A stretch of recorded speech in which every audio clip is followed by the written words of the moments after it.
Again, welcome to the Alumni Association. We're focusing on technology in the classroom today. As I mentioned, I'm Ryan Hess, and I just wanted to kind of start with this diagram. You might have seen it before. It's been on social media a pretty good bit, but it is kind of a play on Maslow's hierarchy of needs.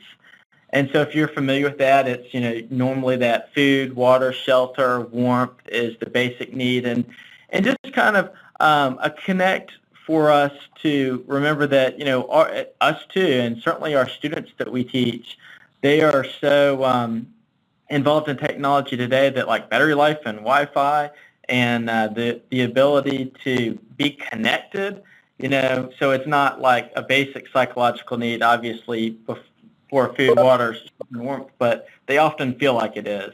And so just to kind of set the purpose for today, we're really going to be talking about how to leverage their native and natural desire for technology and learning. So this is sort of another kind of hierarchy that you might be familiar with as teachers, educators, and whatnot. So this is actually Bloom's taxonomy, which we talk about in learning, and with the bottom level being like that recall or remembering that very basic level all the way to the top. And this is just kind of a juxtaposition of Bloom's taxonomy with different technology tools. And so that's going to be kind of my angle for today, is to give some technology tools that will be helpful resources for you in those first areas where we're helping students with recall and basic understanding and applying knowledge, and then also kind of stretch your thinking on how as your comfort with technology increases over time and as you use it in the classroom, how there are some other ways that we can really go beyond those basic technology integrations as well. So a few things that might be tangibly helpful to you in the immediate future, and then just some food for thought as you grow and develop as a teacher who uses technology for learning. So with that said, I want to just kind of go through our agenda and goals real quickly. Here's what I hope we'll accomplish today. Identify some resources that you can quickly use in your classroom. Really think through how Bloom's taxonomy applies not just to learning, but also how we use technology and how that enables students to learn and at what levels. Look at some technology tools and resources that we can use with students. And then finally, help you start developing an expanded vision for how you might be able to go at some point in time beyond basic technology integration in your classroom if you want to really begin transforming your approach with it at some point in the future. So again, I'll just call out that we have the chat feature there, and if you want to chat online using that feature, you're welcome to do that at any point. I'll be keeping an eye on it, and so I welcome any of your comments. I'd love to be able to respond to it or for you guys to chat with one another. So feel free to use that chat feature throughout our time together today. So as we think about Bloom's taxonomy and that basic recall or remembering level, just a quick resource that might be helpful for you in that. This is cram.com, and it's a place where you can find flashcards that people have made that are organized by subject and standards, and you can also create your own. It's completely free. And so there are, we want to get students beyond that basic recall level, but there's definitely times where we need some aids to just help them in that process. And so, if they don't know basic facts sometimes, particularly in math, it's really hard to get them beyond that. So just a quick resource, and again, that's kind of my purpose here in the first part of the presentation, is just to highlight a few quick resources. And also to think through how they apply to different levels of learning with our students. So going up a level from basic recall to understanding in Bloom's taxonomy or comprehension, here's some great resources that align with that, and you could do different things that would take it up to the next level as well, but would definitely help with, in this case, reading comprehension. So on the left there, you see storyonline.net, which is a really cool website that has free books that are read by famous actors. Like you see there, it's highlighting one by James Earl Jones. So there's pictures, there's words in there, and the actor can read, or you can, have students read by, controlling that kind of setting. Similar to that, there's one called WeGiveBooks.org, and it has some books that span primary and some more advanced, some higher grades as well.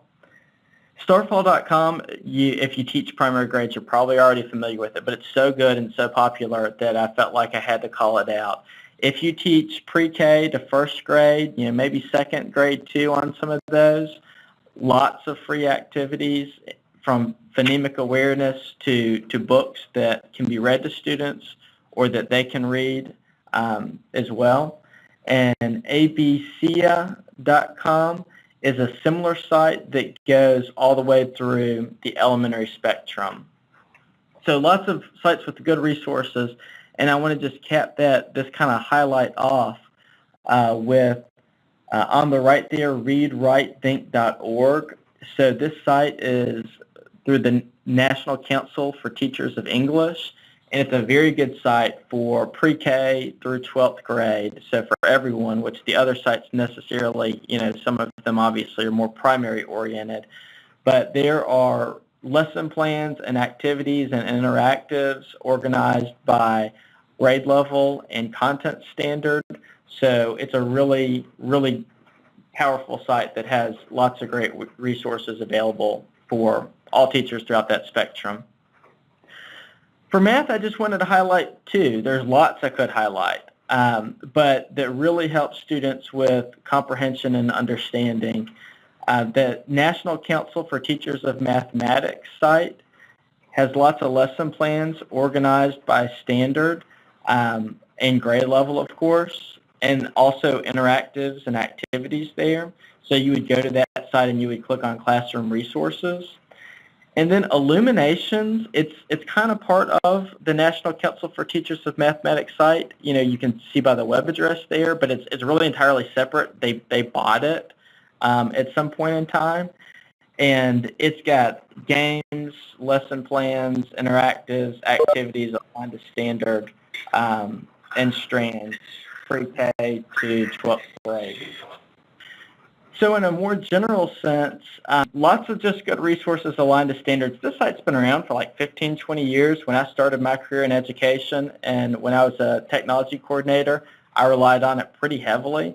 And but they still are doing a pretty good job keeping it up to date, and it is pre-K through 12th grade. So this is like an aggregator type site. So the folks who run this site, they don't create resources, but they find them, all over on the web, like funbrain.com, Scholastic, and they find activities and resources online that they then align to content standards, and not just reading and language arts, but science, social studies as well. So I just wanted to quickly highlight a few of those, and also kind of, again, point out in Anchorus and Bloom's taxonomy that it's, we know our students learn that way, and so finding resources that take them out of the book and using technology is a big win. But that most of those will still kind of keep us in that those more basic levels of Bloom's taxonomy that you see on the right. So as we want to start using technology to really advance students' thinking, aside from just helping them memorize and learn and comprehend information, we're really starting to think about productivity tools. So you may be familiar with some of these. I'm sure you're familiar with the Microsoft Suite and PowerPoint, but I'd be remiss to not call that out. I also wanted, if your district doesn't block the Google resources, the classroom resources, they have a free version of PowerPoint that's web-based, and you can get there by google.com/slides. The same thing for all the other productivity tools. So they have a version of Excel and Word. And if that's not possible for you in your school, and if you happen to not have an Office suite on your computer or your student computers, or even your home computer, not everyone knows that there's a program called OpenOffice, openoffice.org, that you can download for free and have locally on your computer. So it's not cloud-based, and it has a version of PowerPoint, Excel, Word, it's not called that, but that's what it is. So that might be helpful for you too. And then there's also a great storyboard tool and some other tools that I just wanted to call out on pbslearningmedia.org.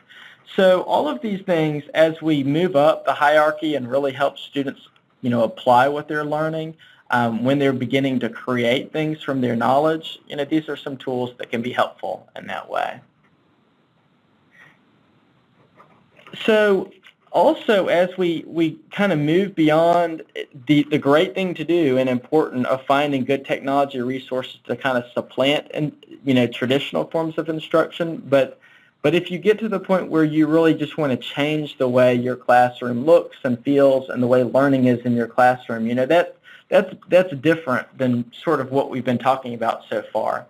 So there is kind of a great resource for thinking about this and some examples. I'll show you a couple of videos that I think will be helpful to you. And the website's there below. It's Florida. It's the University of South Florida Research Center that's involved in technology integration. And so they call it the Technology Integration Matrix. And at the top, and I'm not gonna go through all of this. I'm just introducing it to you. But it describes levels that teachers are at as they get comfortable and inspired to kind of transform eventually their classroom through technology, and then what it looks like for students. And they have some resources that help more from a professional development perspective that help teachers who are interested in kind of moving along those lines. So I wanted to highlight a couple of videos. And again, the purpose here, because there's an infinite amount of tools that we can find, lessons aligned to standards. And I highlighted some, but I really also want to provide the opportunity for thinking about going beyond that.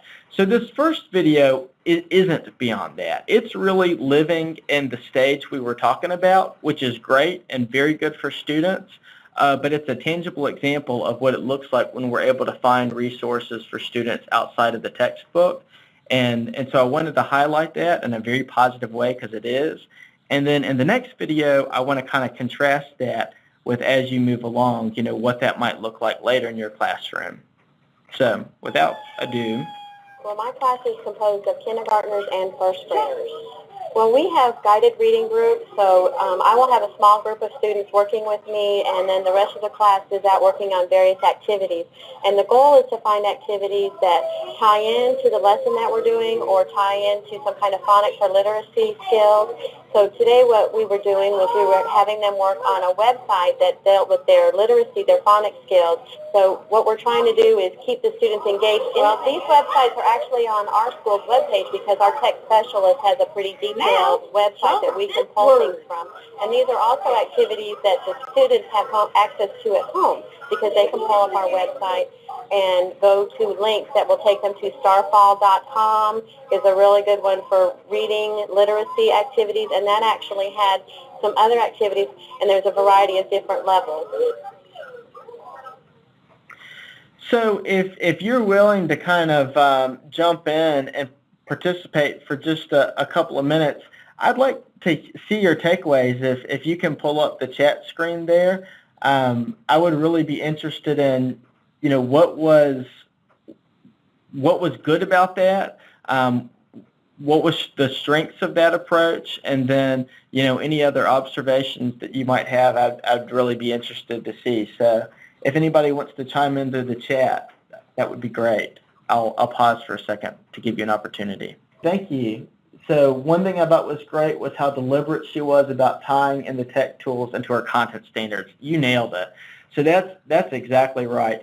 So when we talk about the websites we were kind of looking at and sort of the beginning of that approach, it's not always so clean and nice like that. I mean, it's easy to dabble in technology and it sort of be random, which I think as teachers we've probably all struggled with. It's tough. You can find lots of cool things, but that alignment of standards is really important. So great comment there. Thank you for adding that. That was a good takeaway. So I'm going to play the second video, which really shows a teacher who I'm sure started there and is really more into that complete integration and transformation stage with the way she's using technology. And the reason I'm sharing this is because I think it's another best practice. I think we just saw one best practice. It's another best practice to really think about what the possibilities are, beyond what we just saw. So I'm going to go ahead and play this one. Your computer center, you're going to finish your PowerPoint by adding pictures to your words. These are kindergarten students.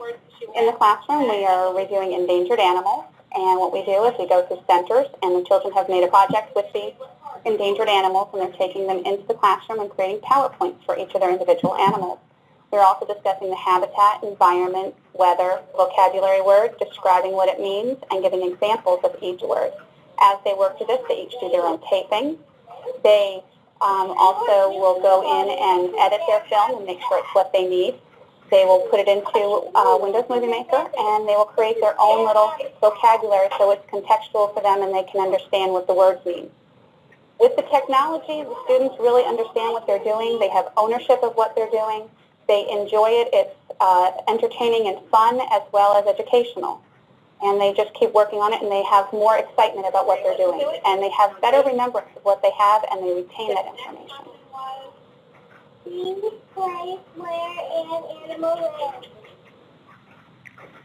So 2 examples of best practices at a different stage and different purposes of using technology in the classroom. And I would love to just kind of open up the floor to hear some of your thoughts on that. So I do see a comment here from Jesse. Well, when our student taught kindergarten this year, we did not have near that amount of tech available for student use. Glad you said that. I love the approach of having even the youngest use technology. Mike, thanks for chiming in there. So some really good points there. Getting technology for that kind of use is a challenge, and I'm going to provide a resource that you might consider that will help you in there on not this slide, but the very next one. And some of you may have noticed that those were both kindergarten examples. That website that I got that from, the Technology Integration Matrix that has videos at different levels, has ones at high school, and I chose to use them both at kindergarten because sometimes there's a bias towards thinking that young students, that they can't do those things. And so that's why I did choose those examples. But the site gives lots of others in different subject areas and grade levels too. So something that if you're interested in kind of going beyond, just a great resource that's free that I wanted to call out is Edmodo. It's a learning management system. It's a non-traditional one. They call it an online learning environment, a social learning platform, I think is the term they actually use. So this is a way that you can provide resources, you can give assignments, you can have links in there, you can allow students to discuss with you and with one another. Again, it's free. So something you might want to check into. And if you're not really sure, a lot of people use it as a professional learning network. And so I've actually worked with people in the past where we started using it at the teacher level so we could be comfortable using it to network and learn among ourselves. And then, as each one of us got comfortable, then we would use it to the degree that we were ready in the classroom. So edmodo.com/training has free on-demand videos that will help you learn how to use it. So I wanted to mention that. And then this is really kind of the last thing I wanted to call out for today, and that it's I want to go back to what Jesse said about not having the amount of tech for student use. It's a real challenge. So this isn't going to get you from zero to like a fully integrated classroom, but it can help get you some things that you want. It's called DonorsChoose.org. So you might be familiar with different crowdfunding sites. So this is that. This is a crowdfunding site, but it's all about, as you see on the right there, kickstarting a teacher. So what you do is you submit your project, your plea, what you want, what you're trying to do with students, and what you need. My sister, who's a teacher in Alabama, did this year for an iPad. She had a plan for what she could do with her students, with just one iPad, how that could bring some improvement in their classroom. And so she asked for that. She had a plan, that she wrote out, not huge or detailed, for why, and one donor, within a week she had one donor completely paid for the use of that. So you might kind of choose looking at that website as something that might help you get some resources to get going if you don't really have much. So finally, I want to thank you for your decision to be a teacher, to be a difference maker in the lives of students. In your classroom and in the Teacher Ready program, we have students across the world in numerous countries. So what you do makes a difference in the lives of others, and I think that's why we all chose that profession, and for me, why I still look for ways to contribute in education in a variety of different avenues. So we're here. We hope that the program was a good one for you. This is our first go at trying to do something that might be helpful to kind of get you guys connected, and I'm not going to call myself an expert, but maybe in future sessions we'll find some experts. But I have a good background with instructional technology. So that's what we want to do with these alumni sessions, is just find ways to convene you guys and topics that will be helpful to you, and maybe kind of grow and expand our discussions online in the future. So we'll have different people hosting. We'll follow up with this PowerPoint presentation and also a survey where you can kind of give feedback on your experience, and then also provide some suggestions for topics that might be helpful for you in the future, or different things that we could think about for connecting. Also want to remind you that if you know anybody else who has that love for teaching, wants to be a difference maker but isn't there yet, we have our July cohort starting soon, and we do have a referral program that we welcome you to be a part of. So we are part of Studer Education. My name is Ryan Hess, as I've said. That's my email address. And Mandy, who introduced herself earlier, is kind of leading the coordination of our Alumni Association. And so her email address is there as well, and you'll see correspondence for her and follow-up. So we welcome any feedback or any ways that we might be helpful to you in the future. We would welcome that correspondence from you.